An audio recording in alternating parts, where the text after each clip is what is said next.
Et donc pour évoquer la situation à Mayotte, 101e département français situé dans l'océan Indien, deux invités qui connaissent très bien cette île et ses problématiques. Bonsoir Younous Omarji, vous êtes vice-président du Parlement européen en charge notamment des pays et territoires d'outre-mer de l'Union européenne.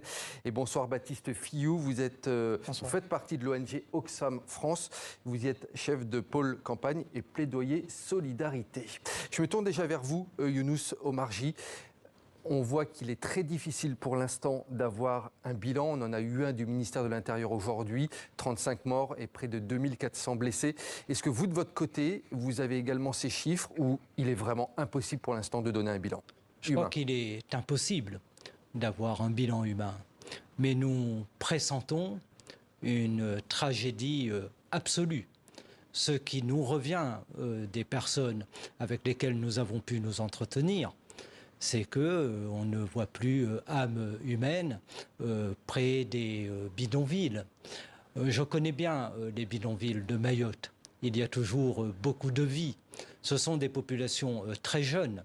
Et là, c'est le silence de mort.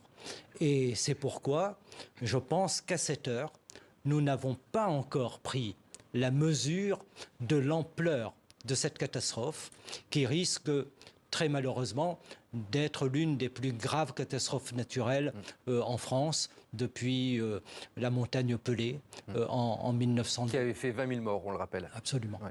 Et quelle est la principale urgence actuellement sur place, Baptiste Fillou? On parlait de ces endroits où effectivement il y a des zones avec des habitations de tôle qui se sont écroulées. Les secours sont actuellement sur place? Alors, les secours sont actuellement sur place. Ils ont un petit peu de mal à progresser, d'après ce que nous savons et d'après les réseaux que nous pouvons activer les uns et les autres entre partenaires d'ONG.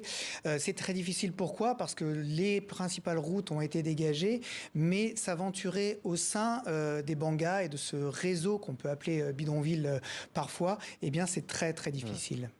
Quels sont les prochains jours, quelles sont les priorités dans les prochains jours là, pour les secours et les autorités, selon vous? Alors, la priorité, c'est de pouvoir venir en aide. D'abord, il faut pouvoir, pour les secours, eh bien, se poser, pouvoir dormir, pouvoir manger et apporter secours.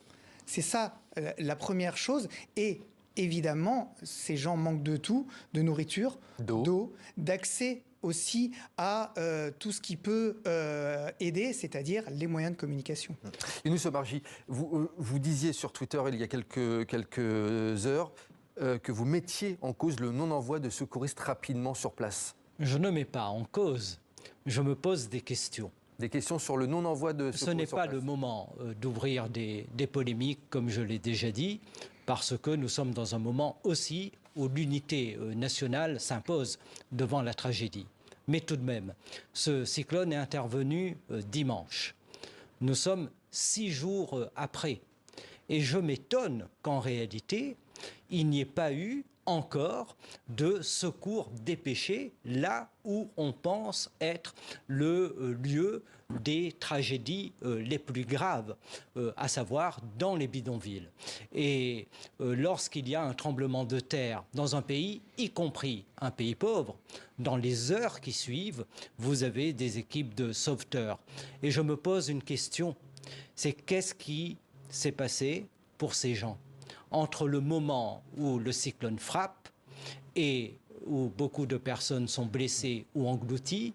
Est-ce qu'il y a eu des heures et des heures d'attente de secours qui ne sont pas encore arrivées? Donc, bien sûr, je conçois qu'il puisse y avoir des problèmes logistiques, mais ce que je note, c'est que la réaction de la France a été immédiate, puisque très rapidement, comme vous l'avez dit, des militaires, des pompiers venant de La Réunion étaient à Mayotte.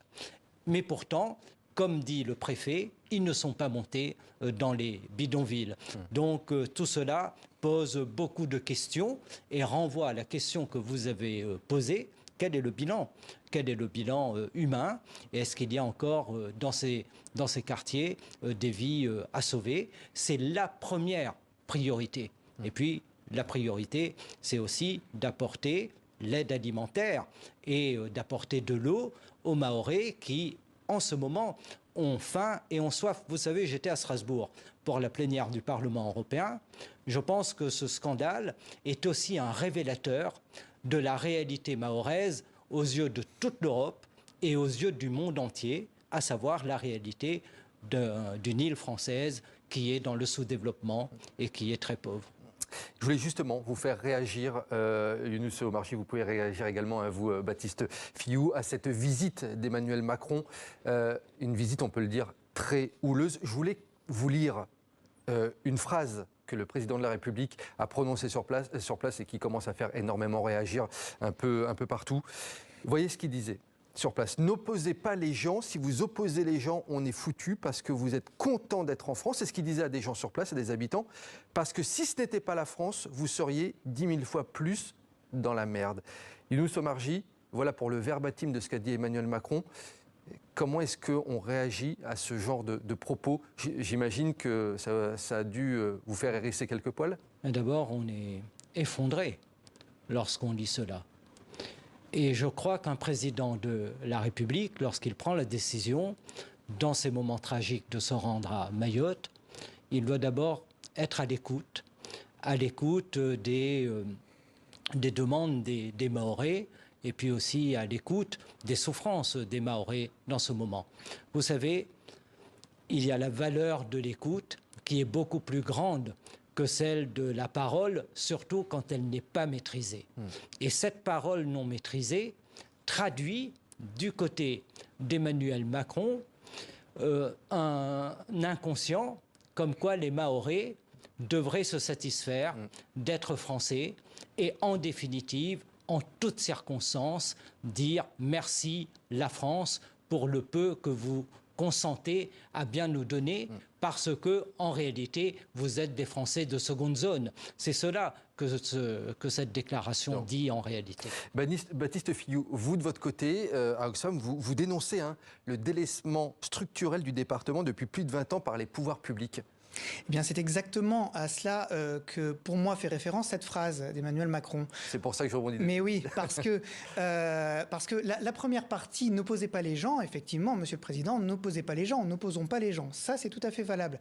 Le problème, c'est qu'en creux, nous avons ici une analyse de la France aurait fait tout ce qu'elle aurait dû faire sur ce territoire, ce qui n'est pas le cas. Depuis plus de 20 ans, et malgré la départementalisation qui a eu lieu en 2011, ce territoire a été délaissé. Les pouvoirs ont parfois été transférés à des collectivités locales, mais sans réel accompagnement. En tout cas, sans un accompagnement qui soit réellement structuré pour que les gens puissent prendre leurs responsabilités en tout état de cause. Et donc, aujourd'hui, dire que le territoire devrait se satisfaire d'être dans le giron français sans autre motif, eh bien, c'est pas possible, c'est très difficile à entendre. Bien sûr, d'autant plus que la France a des intérêts importants dans cette partie du monde, dans le canal du Mozambique, où nous avons des intérêts en matière de pêche qui sont très bien servis. Nous avons des intérêts géopolitiques. Vous avez eu des investissements à Mayotte extrêmement importants pour les grandes oreilles de la France et de l'Europe, en réalité, pour la lutte contre le terrorisme entre l'Afrique australe, en passant par le Moyen-Orient et en allant bien au-delà. Vous avez des compagnies énergétiques qui sont dans le canal du Mozambique. Donc Mayotte, il y a des intérêts puissants qui servent les intérêts de la France et de l'Union européenne. En revanche, les investissements pour honorer l'espérance de la départementalisation intervenue en 2011 ne sont pas au rendez-vous. Et il n'y a rien de pire qu'une espérance déçue. Excusez-moi, je disais, il ne faut pas attendre la survenance d'un drame pour commencer à agir. C'est marrant que vous dites ça, marrant entre guillemets bien entendu, Younous Omarjee, puisque Baptiste Fillou disait justement il y a quelque temps, lorsque vous y étiez allé, que vous craignez que cette catastrophe arrive. C'est en tout cas ce que Oxfam France disait. Vous le pressentiez? Écoutez, pour avoir été sur place lors du passage du cyclone Belna en 2019, eh bien, on a eu vraiment peur que cette catastrophe arrive. Et effectivement, on l'a pressenti. Et notre analyse chez Oxfam France, c'est aussi de dire que structurellement, il faut que l'État prenne ses responsabilités dans l'anticipation de ce genre de phénomène climatique qui se révèle aujourd'hui de plus en plus Vous pointez du doigt extrême. effectivement les conséquences du changement climatique, il faut le dire. Mais absolument, ce cyclone qui est parti du nord de Madagascar, grosso modo, pour atterrir pile sur Bandrabois, qui est une petite localité au nord de Mayotte, s'est vu renforcé entre le passage du Cap Nord de Madagascar et l'atterrissage sur l'archipel. Et le GIEC dit dans son 6e rapport, écoutez, ces phénomènes vont avoir tendance à s'accroître. Et donc c'est vrai que nous poussons pour que le prochain plan national d'adaptation au changement climatique prenne toute la mesure en France de ce qu'il faut faire pour protéger ces territoires et leurs habitants. Il y a eu des manqués, selon vous ? Oui, avec une plus grande fragilité pour les îles et les pays pauvres. Bon. Et nous voyons qu'à Mayotte, vous avez une combinaison de marqueurs de tous les fléaux des pays pauvres. Une très grande pauvreté, 17% de la population est en dessous du seuil de pauvreté. Une majorité de la population n'a pas 10 euros par jour pour vivre. C'est une population très jeune, des problèmes en matière sanitaire. Bref, tout se concentre. Et lorsqu'un frappe un cyclone, eh bien évidemment, l'ensemble de ces faiblesses structurelles font qu'on se retrouve avec un tel bilan. Je voulais, pour un mot de conclusion, messieurs, vous donner la parole et réagir à ce que Estelle Youssoufa, députée Lyotte de Mayotte, a déclaré ces dernières heures. On ne va pas reconstruire, on va se construire tout court. Une tragique opportunité de construire l'île, selon elle. Ce sont ses mots. Baptiste Fillou, en un mot, on va construire Mayotte? Construire ou reconstruire, en tout cas, l'idée, c'est de reconstruire bien, mieux, adapté et surtout ensemble. Absolument. Le mot de la fin. Cela peut être une opportunité pour montrer à l'ensemble des petits États insulaires en développement du monde qu'il est possible de construire un nouveau Mayotte adapté au réchauffement climatique avec toute l'ingénierie européenne, française et mahoraise. Merci beaucoup, messieurs Younous Omarjee, et merci à vous, Baptiste Fillou, d'avoir été les invités de ce grand angle consacré à Mayotte. Merci à tous les deux.